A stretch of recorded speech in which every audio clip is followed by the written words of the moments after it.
Yeah, this just something like I looked at my life, and I looked at my wife, like I did something right.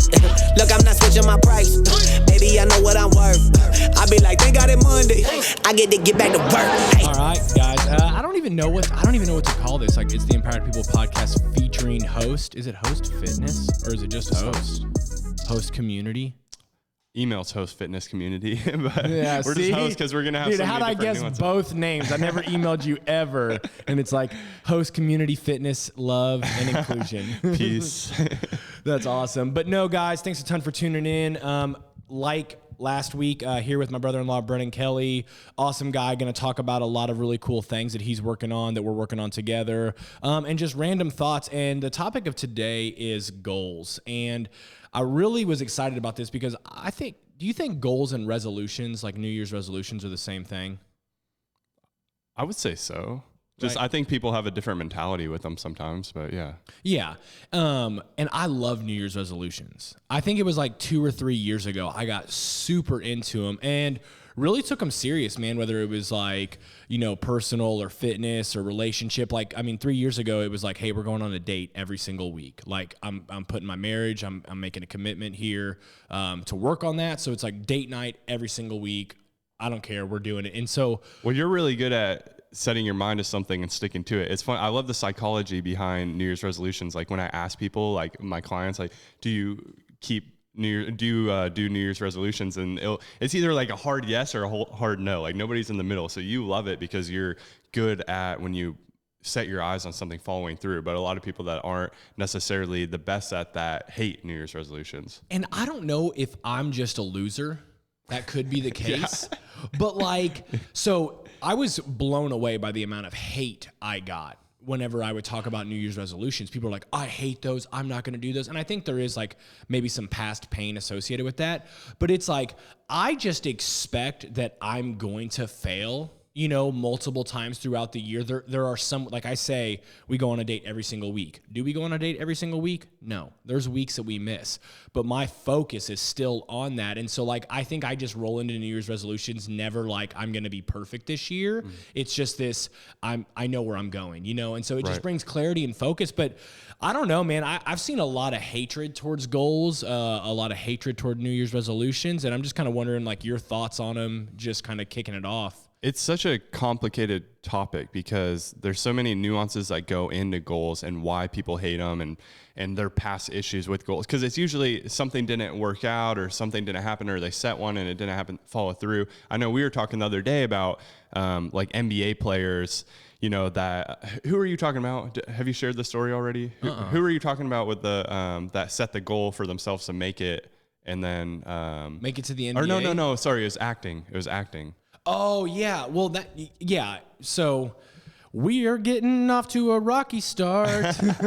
But I think that's good. I think that's real. So, going into that acting career, let's just say right off the bat, dude. What did Chris Pratt say? Chris Pratt said, no, and it was Steve Harvey. Okay. So I'm trying to remember. Chris Pratt said that he never had a plan B, that he was going to be an actor, that he never even crossed his mind to have a plan B.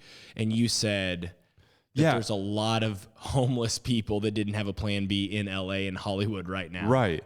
And that's the problem is if it's unrealistic and doesn't have, if it's unrealistic and you don't have a plan B, there's a lot of people that I don't know. I think about all the NBA players that were they put a poster up, I will be in the NBA one day and told their mom and their mom saved the poster or whatever. But think of how many hundreds of thousands of people there are out there that didn't make it to the NBA and that might've set that goal. So it's what are you actually trying to attain? And I think that's the root of the issue is people set these goals not knowing themselves enough to what they actually want. And so then a lot of people get into the NBA, the people that do make it through, and then they're not happy because they're there and they haven't achieved, they've achieved getting to the NBA, but they don't have inner peace because maybe if they had done some soul searching when they're a little kid, that's hard to say, but in high school or whatever, maybe NBA wasn't actually what they wanted. Maybe they wanted to start a family, but they just saw everybody else around them shooting for the NBA.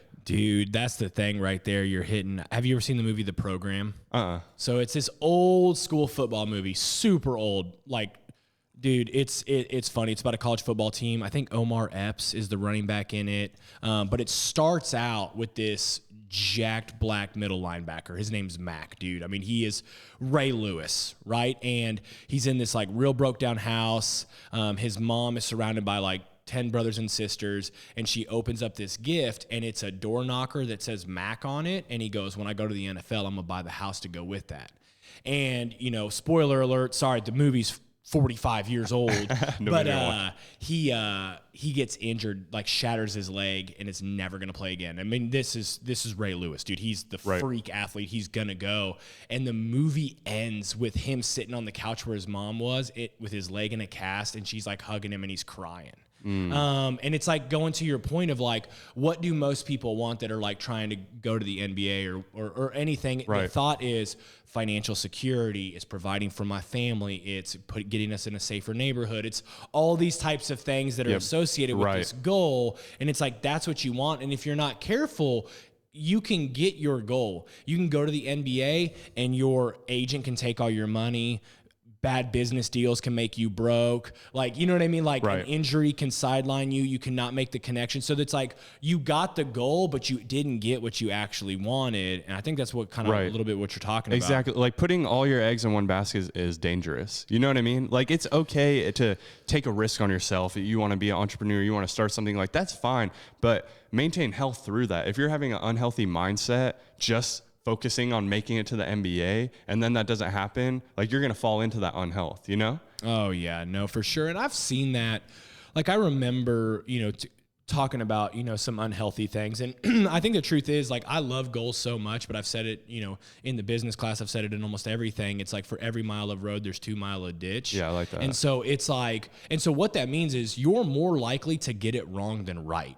You've really got to focus. You've really got to be intentional. That's why it's important to read books and listen to podcasts and get outside of your echo chamber and listen to other people and other thought processes in different industries. So like talking to you about health and fitness will make my business better. Yeah. You know what I'm saying? Listening to me about business will make your marriage better if you're looking to apply those principles. Right. And so I remember like coming up through the trade, you know, brand new apprentice, bro, I don't know anything. And I remember so many guys would be like, yo, dude, I can't wait till I get a company phone. I can't wait till I get to run a job. I can't wait to get a company phone.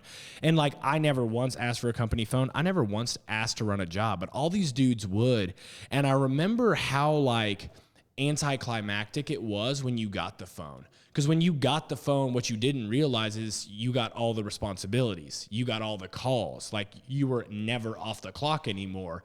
And it was like, people didn't want that. You know, people wanted the phone. They wanted like maybe to save $40 a month on their bill, you know, like they were looking for something like that. And when they got it, it was like, oh, this isn't what I wanted at all. You know what I mean? Mm-hmm. And so it's a dangerous thing of like stopping and asking yourself, what is it that you want? Right. Find the why. And that, well, if I could, I'll just share a little story about myself, make it personal so maybe people can relate. But I was in the military. I was in the Coast Guard for 10 years. You know, I just got out, and you kind of just start to swim upstream with your peers around you and never kind of step out of the river and take a look at like what you're actually all going towards. And it's easy just to get swept in to the current of just chasing whatever everyone around you is chasing. And for me, what that was trying to become an officer in the Coast Guard. And it was just everybody else was doing it around me. All my supervisors were telling me, this is what you need to do. This is your next step. It's put in an officer package, do this. And without even really like thinking about it or seeing how it would affect my family, I just started striving for it. You know what I mean? I started putting together a package, and it's stressful. You have to do interviews and all these different things. And then I started to think about like, hey, what would my life, I went to that mindfulness course, and I started thinking like, what will my life look like when I become an officer?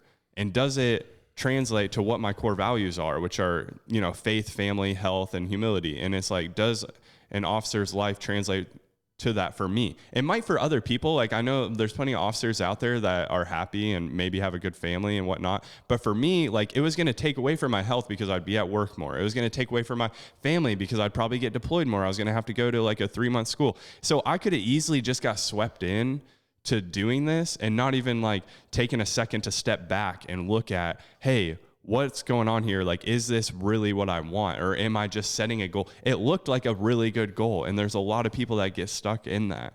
And then you get to the end of the 20 years or whatever at the end of your enlistment. And then you look back and you're like, did I build something that I really believed in? Or was I just another pawn? You know what I mean? In the scheme, in the big game. And I think that brings up what we had talked about another time was Tom Brady, like winning all these Super Bowls, all these MVPs. Like, he looks like the most successful man in the world. You know what I mean? Like, he's killing it.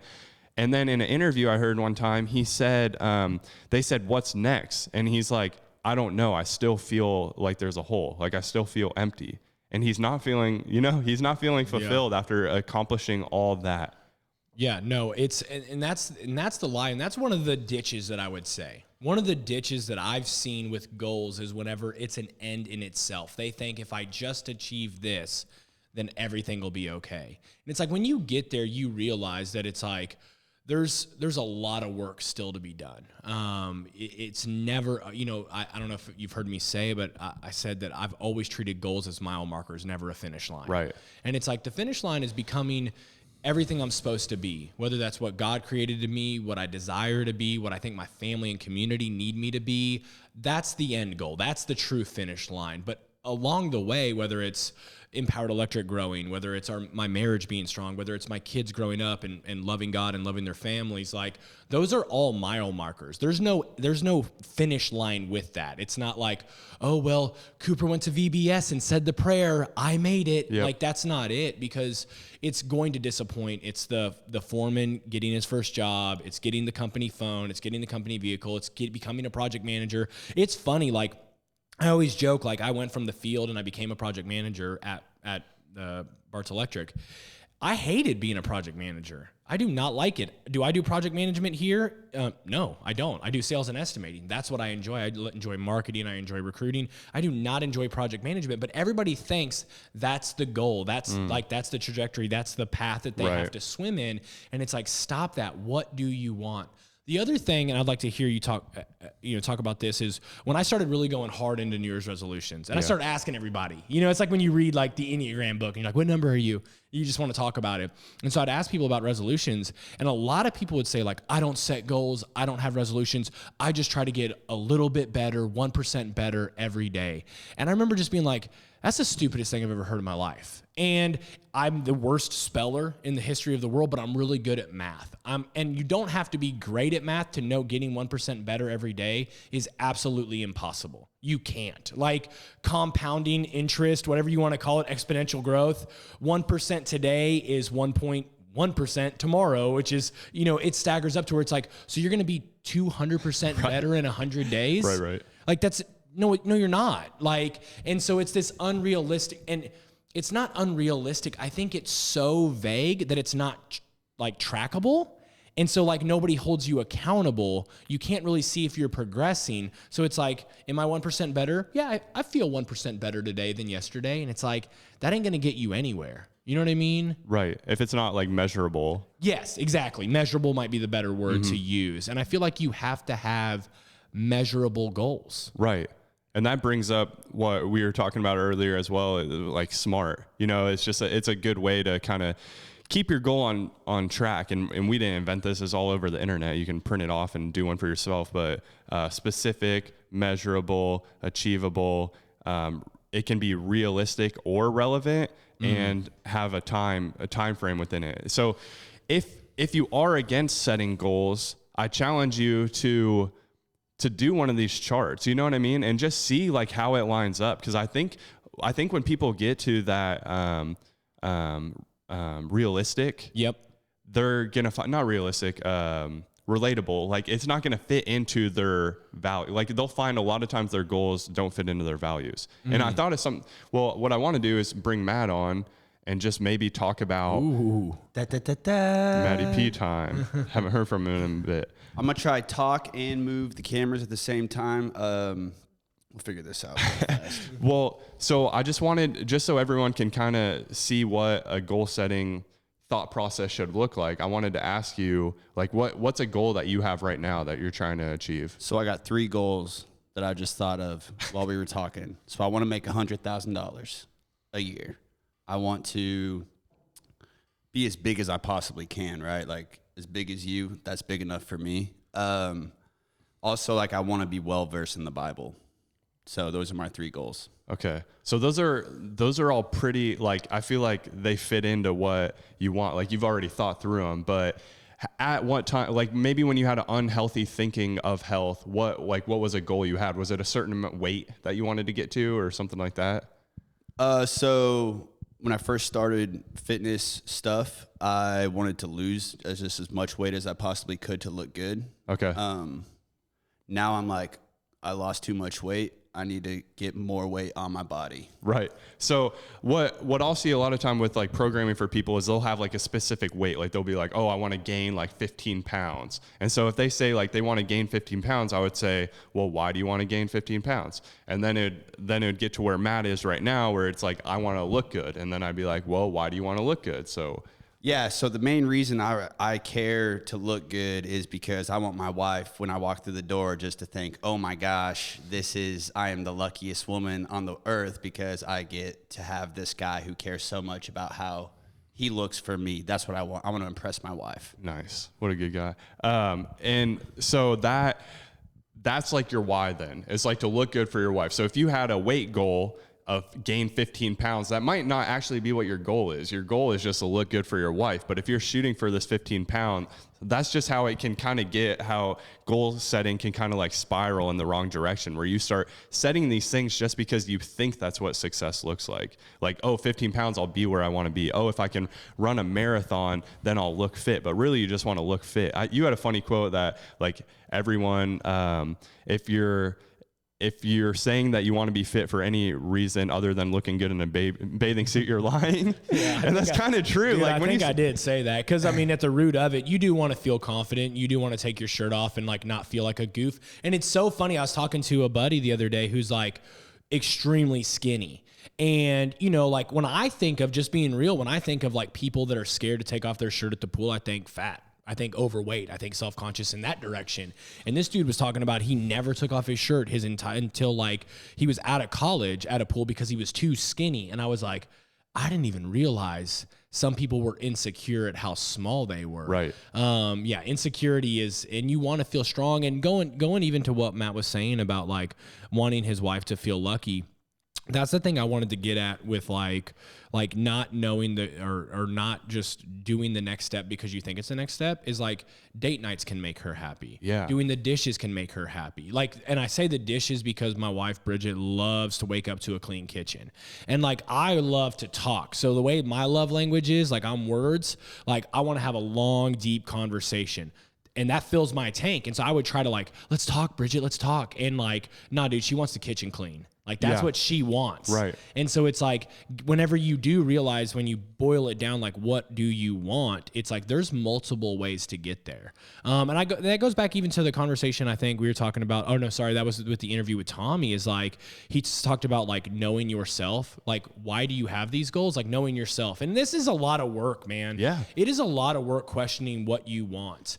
And I think self-improvement is important because once you get the reels rolling, you can figure it out. Like you're probably not going to know everything day one. For me, like Matt said, you know, he has financial goals. I remember that when I sat at the interview table to become an electrician and they said, hey, in 4 years, you'll make $25 an hour as an electrician. And I thought that is my goal. Like at that moment, I had a 4-year goal of becoming a journeyman electrician and making $25 an hour. It did not matter what obstacle I faced. It did not matter what bumps in the road, twists, turns.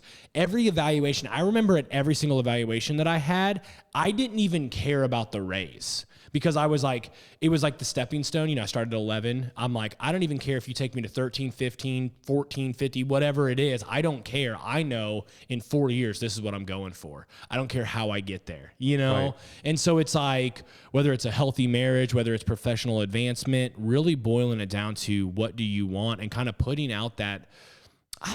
I also like goals that are like a little bit too much. You know, like they've got to stretch you. They've got to push you. Right. Because if they're not exciting. You know what I mean? It's like, I want to lose 1 pound this year. It's like, really? You know, like that's just not exciting. So that's just my it's kind of a thoughts. mental game, man. Like everybody's gonna have different things that work for them, and I'm like a big fan of like placebo effect. So if you throw a goal out there and know that maybe you can't, I don't like setting ones that you can't achieve, but like know that it's like might be a little far fetched. You know what I mean? But it gets you going every day. Like what's gonna get you out of bed when the alarm clock goes off at 5 o'clock? Like what's gonna motivate you? Like is it having a competition coming up? Is it, you know, wanting to look good? Is it hanging a poster on your wall? Whatever works for you. And that's what like you have to do this like deep introspective search of like what is actually important. Cause you might have a goal, like you're talking about, what your professional goals were and bringing Bridget. If you have a spouse, it's also important to bring them in because you might have this goal of like stability is everything because of how you grew up. And Bridget might be like, oh, I want to travel. And so everything you're setting in every goal you're setting for yourself in your head is based around stability. And you might not even realize it. And then you have a conversation with your spouse and it like comes up and it's like, oh, we have like different goals. Let's see how we can meet in the middle. Yeah. And dude, I remember like just thinking back to that, like, dude, it was, and whenever I said, hey man, in 4 years, I'm going to make $25 an hour, what that was for me was 3 times what my parents ever made. It was financial security. It was my kids never opening the fridge and seeing the back of the wall. You know, like it was not getting evicted. It was feeling safe. It was them knowing like this bedroom is theirs. They always get to come home to that. That was all the emotional hooks that were attached to that. So it wasn't just $25 an hour. It was the life that I was going to be able to provide for my family. And that was what got me out of bed in the morning. That is what made me take opportunity. That's what made me make the sacrifices I did. And it kept me focused. And I think that's one thing too, is about like asking, what do you want from life? What do you want from your relationship? Setting goals. It's focusing your life. You know, we ate dinner last night and freaking Indy didn't follow the recipe, you know, tried to pizzazz it up. Tasted bad. No, it didn't taste bad. It didn't taste bad, but recipes are good. They're tried and true. They're thought out. They're like put together in a sense of like, this is how we get the goal that we want, or that we achieve the result you want. And like results are not the enemy. So like, I know that there's this big movement about like the scale is your enemy and don't check the scale. And it's like, dude, the scale doesn't lie. Like it tells you what you weigh. Your bank account tells you how much money you have. Like score does matter. I don't mean in a fatalistic, you suck, you're a loser, why even try? I would never say that. I'm the guy that's saying I go into New Year's resolutions knowing I'm going to fail. I know there's going to be bumps in the road. There were evaluations that I did not get big raises. There were evaluations that I got big raises. There was evaluations I was the number 1 apprentice. There were evaluations that I was not even mentioned. You know, like, but I had the focus of this is not going to stop me. This is the goal. In 4 years, I'm going to make $25 an hour. Like that was the goal. Right. You know what I mean? No, knowing what you know now and like talking about like smart and just kind of having like time frames and all this, how do you think you better could have approached starting the business? Like if you're a young entrepreneur and you know, 36-year-old, happy birthday, by the way, it was Josh's birthday yesterday, but 36-year-old Josh is telling Josh who's starting out what to do in the compounds of goal setting. How could you have gone about it healthier? How could I have gone about starting Empowered Electric? Yeah. Like, are there steps that you could have taken with your goal setting that would have like accountability or anything like that we've talked about? You know, we talk a lot about this. Yeah. It's hard for me because I don't know how you could have done it better. Yeah. Maybe not you, but like some things that you didn't know, like what do you wish you would have known that you know now? Yeah. So, yeah. So, I always talk about, there's two, like in football, there's 2-a-days, right? You do 2 practices a day. They're like 3 hours a day, twice a day, super hot, dead of summer. And you're just trying to survive it, right? And I think that's the reality of the practice, dude. You were just trying to survive it. You were trying to get in shape. What did you say the other day, Matt? You have to get in shape to get in shape.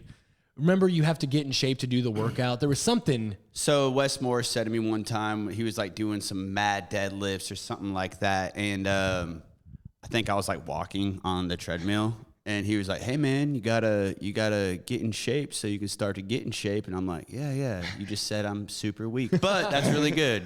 But it's definitely a true statement, and it's like I think the one thing that I could have said is like your goal's never going to be achieved in one day.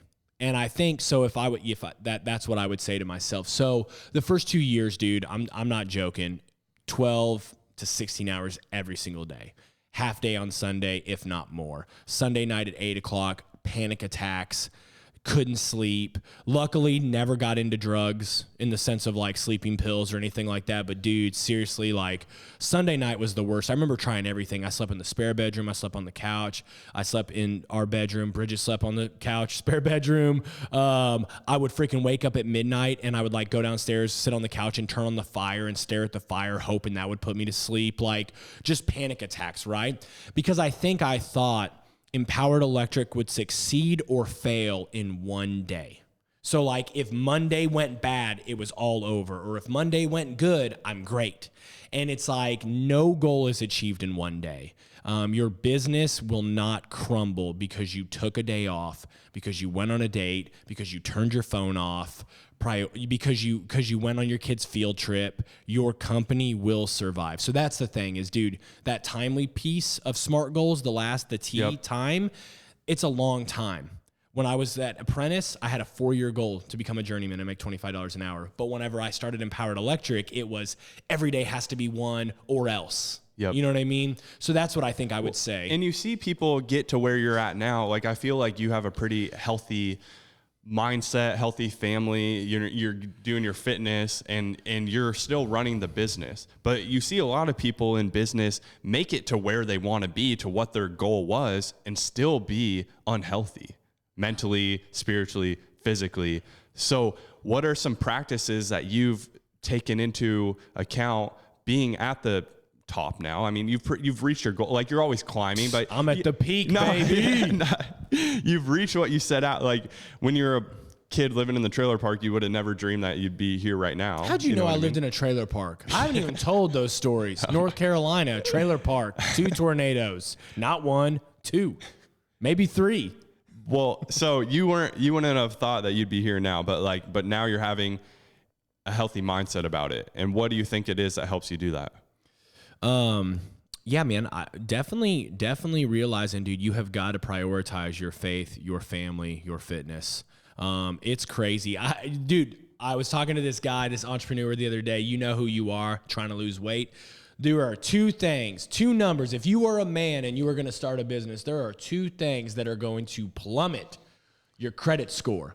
My credit score went from 820 to like 510 in 2 years because you're getting all these lines of credit, you're buying all this material, your debt to income ratio is out of this world. You now work for a company that doesn't have career payment history.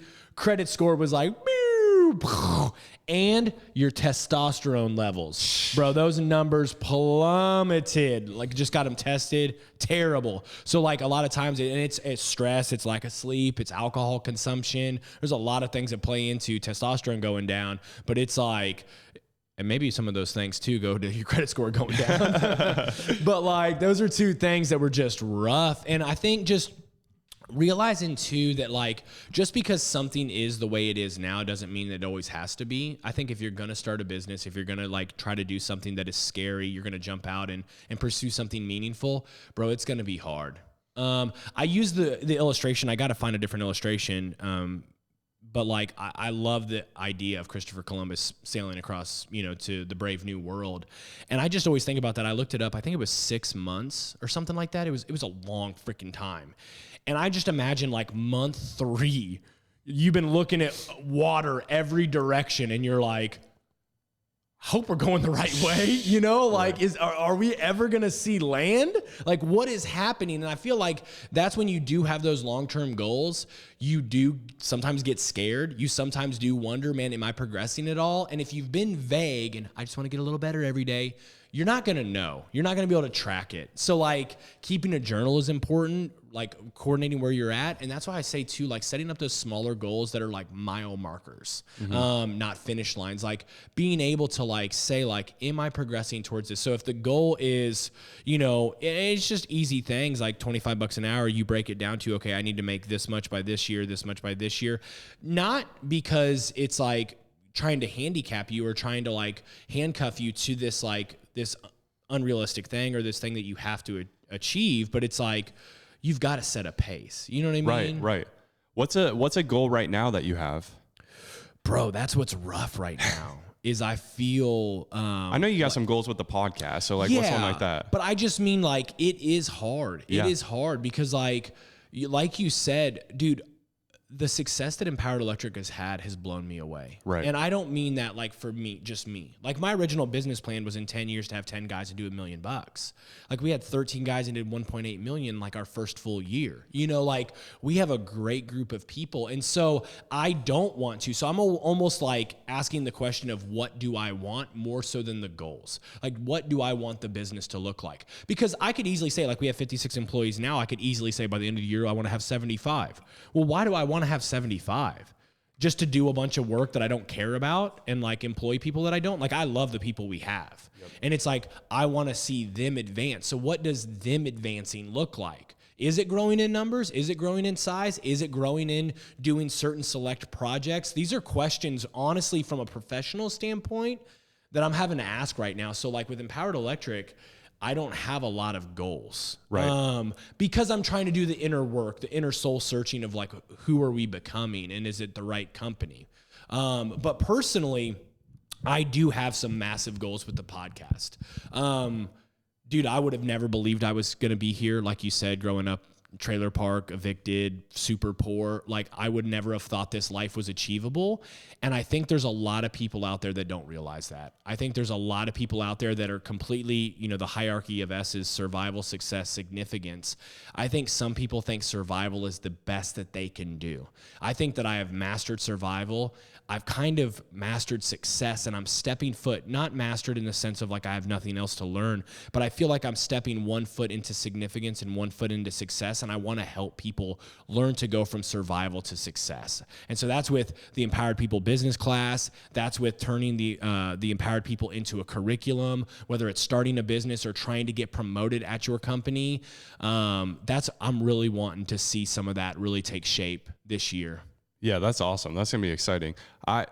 Personally, I was doing this yesterday because I knew we were going to talk about this, kind of like doing a little goal setting for myself. And I'm at a similar place where I don't really have anything specific that I'm like striving towards, because I am at a place of just kind of inner peace and happy with my family. And so I was writing and I'm like, I think all of our goals should be just to be our best every day. You know what I mean? It's okay to use goals to like strive to get somewhere, but at the end of the day, like if we're our best every day, like that's just going to kind of happen. I know you don't like the 1%, but like it's good to have like a far-fetched like thing that you're chasing if that helps you be better every day. But if you're just, you know what I mean? Like if it helps you get there. Well, so I'm not against, yeah. So like for sure. So that saying about getting 1% better every day, here's the problem is people don't read the whole book. Right. They get a little snippet and they think, you know, something's viral, something's catchy. It's 60 seconds on YouTube. So that came from the book Atomic Habits, right. Which at the very beginning of the book, he's like, I hate goals. I was like, screw this book,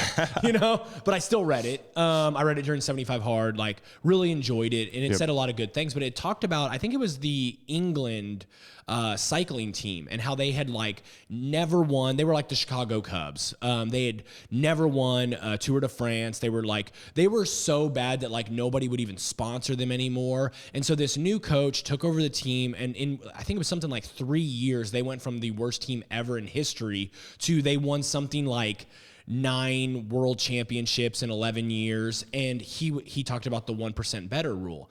And what he did is he broke down the entire thing about the bike. So the shoes, the helmet, the glasses, the suit, the pedals, the tire, the spokes. He broke down everything and he said, how can I make the tire 1% better? How can I make the pedal 1% better? And sometimes that meant making something heavier, making something lighter, making something sleeker, making something bulkier. I don't know why they didn't fix the damn seat and make it cushy. Those little small thong seats are ridiculous. Yeah. But he took the 1% rule and they said, you just need to get 1% better. And then people took that and twisted it into this weird, I'm just going to get 1% better every day. So it's like getting to the root of what's actually being said. Because if you did that, hey, I want to take my physical fitness and make that 1% better. I want to get my finances 1% better. I want to get my relationships 1% better. I want to journal 1% better. And it's like, those are all very creative, different things that could overlap, and they're not going to make you, work all day. So, I mean, like, increasing your finances by 1%, guess what? That's not a 1% raise. That's don't go to Starbucks 3 times a week. Right. You just made over 1% a week on that simple thing. You want to make your relationships better on your drive home from work? Don't just listen to a podcast. Call somebody. Yeah. Call a family member every day on the way home from work. That'll make it 1% better. So it's like you can do little things, little hacks to get to the goal. It's not just keep smashing through walls. Intentionality is everything with goal setting. Being intentional in everything you do is what's going to help you accomplish what you want to accomplish. So with Matt wanting to, earn $100,000 a year, gain muscle, those 2 things. Well, he had 3 things, but he's going to have versed in the Bible. Yeah, and those 3 things, he's going to have to be intentional in each one and come up with a game plan and come up with guidelines on how to get there and have a spiritual partner that's going to hold them accountable to reading the Bible, a fitness partner that's going to hold them accountable in that regard, and then someone in business. And so it's not like these things just happen. You can't just think about them and start grinding and, like you were saying, just bulldozing your way through. It takes intentionality and writing down what you're going to do and reflecting. Like, yesterday I didn't read the Bible. What can I do better today? Oh, I can read the Bible. I can get a read the Bible in 1 year plan and follow that every day. And then I can text Josh and be like, hey, will you hold me accountable to make sure that I'm reading the Bible every day? And if I don't, text me or whatever, So it's like, it's having accountability, it's being consistent, and it's having a game plan. Those are the 3 things that you need with goal setting. 100%, dude. I don't think you could have wrapped it up any better than that. The life that you're proud of is not going to happen by accident. If you want to be proud of what you've accomplished and what you're achieving and where you're going and the people that you're, pulling in around you, you have got to set goals. You have got to focus on things. You have got to look long-term and short-term. You've got to be a little easier on yourself and harder on yourself. It's like, it is a merry-go-round of things that you have to do. And you have to realize that, you have to realize what you truly want. And sometimes, there's a song by Propaganda, and he's like, just because they say you need to buy it, don't buy it. Just because they say you need to be it, don't be it. He's like, don't believe them. Don't believe them. It's like everyone's trying to sell you something. It's like, everybody wants you to get involved and believe and go wholehearted into their thing, man. Go wholehearted into your thing. Try to become who you're meant to be. It's not going to happen by accident. It's not going to happen overnight. But it's not going to happen unless you start taking steps right now. Right. America's always trying to sell you something, and every generation is going to have the different thing that is really the push. I think like in the 50s, they would talk like the white picket fence or whatever. And like, were those people really happy when they got their white picket fence, or were they stressed out that they had to paint it all the time and freaking mow? You know what I mean? And right now it's all like experience and being an influencer and this and that. But like, are those people really happy? Like, I follow a lot of those TikTok guys and stuff, and they do not seem happy. Like, it looks stressful how much they have to do, and everybody's just trying to get at them. And you know what I mean? So you have to take into account like what it is that you're chasing. Like you said it perfectly. Like what is the why behind what I'm chasing, and does it correlate to what my values are? And I know I think we're gonna have an episode on values, but that would be my recommendation to everyone is just like, go over the goals that you have, like write them down, and then write your values down right beside it and be like, does this translate, or am I just chasing something? Because I know so many people that have like, they just have one experience and it'll completely dictate where their life goes. Like they maybe met one sales guy when they're little and he was like golfing all the time and looked like he was living the dream, had a pool. And so they're like, I'm going to be a sales guy. And they literally plan their whole life around that one experience. It's crazy. Maybe that guy was like inner turmoil inside, but they didn't know that because as a kid, they just saw somebody successful. Yeah. And so just be wary about what you're chasing. Yeah. And pain, dude, that's a good point. It's like goals should be fun. Goals should bring you happiness. Growth brings pain, but it doesn't bring trauma. Like if I was going to separate those things, like you should have a goal that's going to push you into uncomfortable and somewhat painful stretching moments, but not traumatic. And that's the thing going, if I was going to just wrap this up and say the last thing is like, I don't know how I would have done the first 2 years of Empowered Electric better, but I'm super glad that I had a strong wife because it would never have been worth it if I would have lost all that. Right. So set goals, be ambitious. If you haven't already set a reminder for the podcast to drop, be sure to subscribe, rate and review, all that good stuff. We're going to keep this rolling with this Empowered Host collaboration, guys. Follow along. Hey, real quick, where can people start following you at? I know you have a YouTube just channel. At Brennan P. Kelly on Instagram. And then my YouTube is Bren and the and sign Indy. So BREN and Indy, INDI. That's one of my goals right now is to grow our vlog. We're moving to Hawaii and really trying to push through getting an episode out like every other week or something like that. So yeah, follow along. It's fun. It's definitely fun. That's one of the goals. Just a silly last thing I'm saying. Then we gotta be done. Is you live life. You make a lot of really good memories. And so like whenever you see that, man, just realize it's not a flex to make you feel bad. It's a spark to get you to go out there to play with your kids, to go on a hike, to make memories, to do something fun. Me and Matt and Nathaniel and Brandon Perryman went camping. There was an ice river. We freaking jumped in. And why'd I jump into it? I've seen you jump in about every cold body of water I've ever seen in my life. We all did it. It was a fun memory. So yeah, follow along. Bren M. Kelly. P. Kelly. Bren P. Patrick. His middle name. Bren P. Kelly. All right, thanks. Thanks, guys. Hey, shine like gold. They don't want story, man, they want the soundbite.